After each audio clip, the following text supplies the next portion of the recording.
Hey yo, it's your boy Remrod and I'm back. This is Camera Game. Make sure you tune in, subscribe, like, share. I'm gonna be teaching y'all all the tips and tricks about cameras, photography, videography, whatever you wanna know. Alright? Now the question of the day is, should you start a photography business? Yes. Why? Because you love photography. You love doing it. You shouldn't start one if you just want to compete with everybody else and it looks like it's cool and you see everybody else doing it. All right? There is no competition in this business. It's all about who can create. Create for yourself. You know what I'm saying? Get you some great shots, put them out there, get some business going. Get you a LLC started. Put it together right. You know what I'm saying? Get your branding together.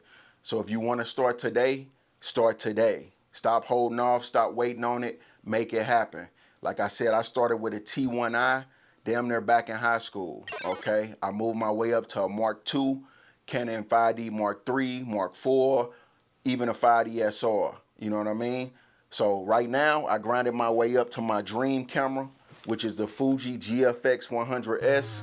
I'm all medium format now, okay? So I want the best images because I know what I want to create. And at the same time, you can do the same thing, all right? So you got to get out there, you got to hustle, you got to do some stuff for free. That's just how I go. You know what I mean? Get your name out there. It's basically getting your practice out there. You want to practice as much as possible. You know, be the best you. There is no competition. It's enough clients for everybody. Trust me. So you got any questions, make sure you drop them in the comment box. Like, share, subscribe, do all of that. I'm here for you.